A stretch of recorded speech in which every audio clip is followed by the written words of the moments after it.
This is a speech about Brexit for simultaneous interpreting, and the title is Have We Become More Knowledgeable Since Brexit? I shall start now. I was reflecting about Brexit the other day, and I realized that the Brexit issue has undeniably created a lot of anxiety and also arguments in communities and families. But I think that it has also taught us a fair amount of interesting facts. It has provided us with new terminologies and given new meanings to existing words. I feel that altogether it has made us a little more knowledgeable, for example, about some aims of the European Union and even the geography of Great Britain. And I'm saying this because some of us have finally understood why the British Isles, the United Kingdom, Great Britain and England are not interchangeable expressions at all, because they define different pieces of land. Also, many of my European friends have realized that when they talk about going to Ireland, it is important to be clear whether it is the Republic of Ireland they wish to visit or Northern Ireland, and consequently whether they need to change their euros into pounds or not. Generally speaking, people also seem to have become more involved in politics. And surely British politics in particular has taken center stage in these past months, I should say years,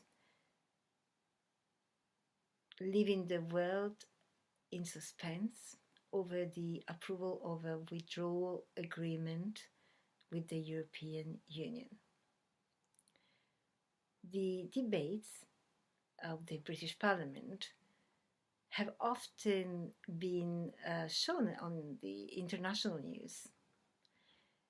And so continental Europeans have realized that even in the country with the penchant for good manners, the MPs behave pretty much like the members of parliament of any other country, accusing one another and screaming from their own seats, which, incidentally, in the United Kingdom, in the House of Commons, are long, green, soft benches, like the ones you would expect to find in a nice, traditional, posh pub.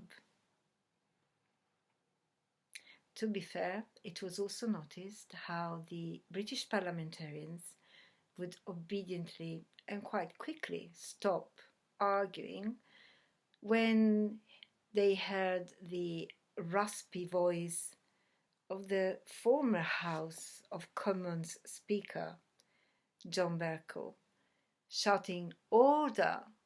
Order!" So for over 3 years in Britain, everything seemed to revolve around Brexit. And this has also influenced the English language very much. Some of the words coined to facilitate our discussions are already so ingrained in our daily language that it's hard to believe they didn't exist just a couple of years ago, or they existed with a completely different meaning.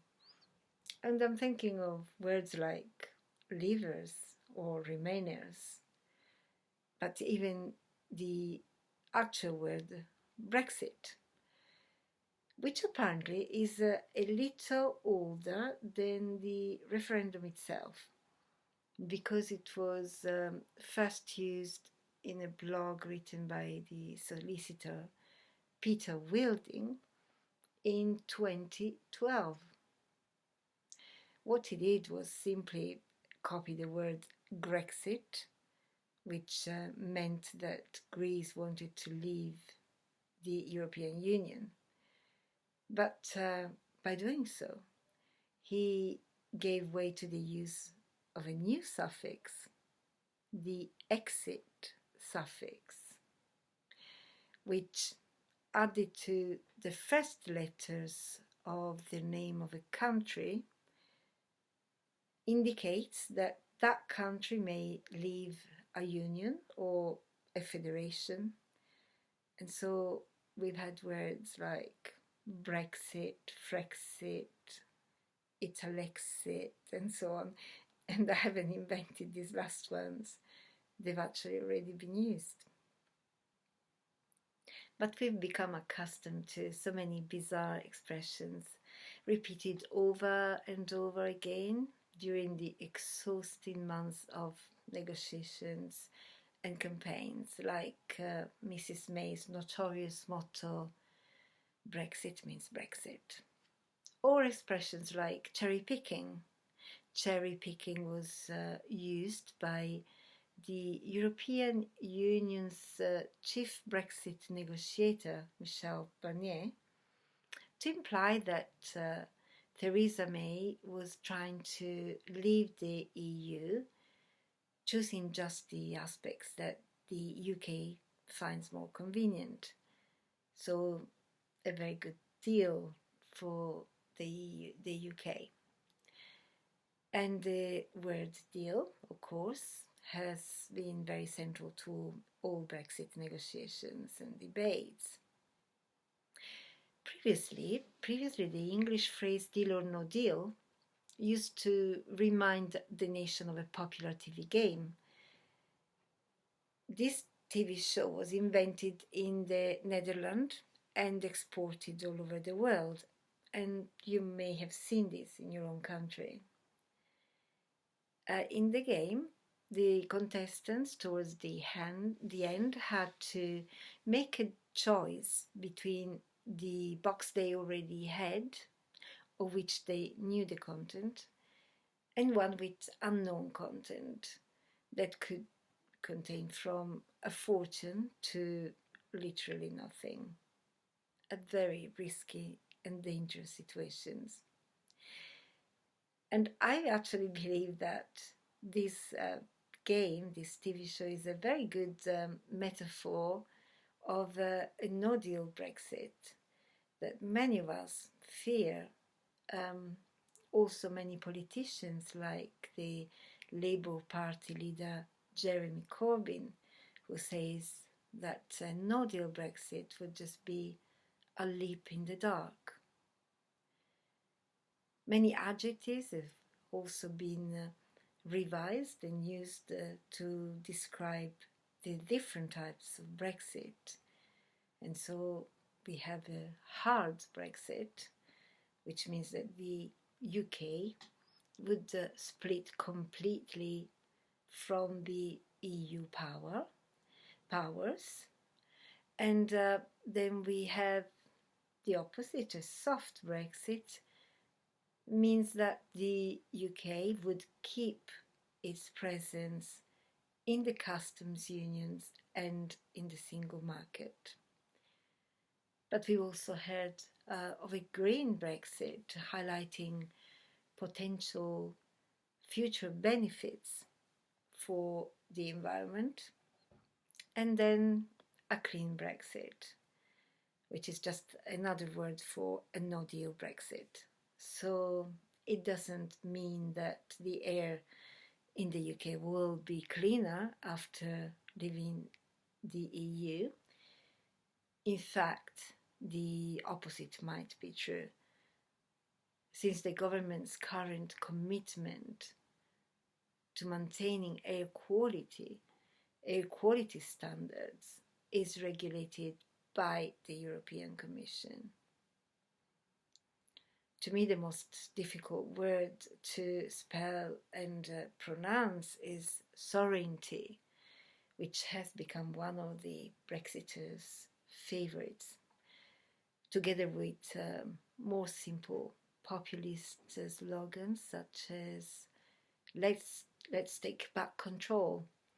And this sentence, let's take back control, was extensively used by the current Prime Minister Boris Johnson during the referendum Leavers campaign in 2016, when he pledged to take back control of £350 million allegedly sent to the EU weekly. So he promised that this money would fund the NHS instead if the UK backed the Brexit vote. Unfortunately, the other main Leaver campaigner and at the time UKIP leader Nigel Farage, just the day after winning the vote, the Brexit vote, admitted in a TV interview that such pledge was a mistake.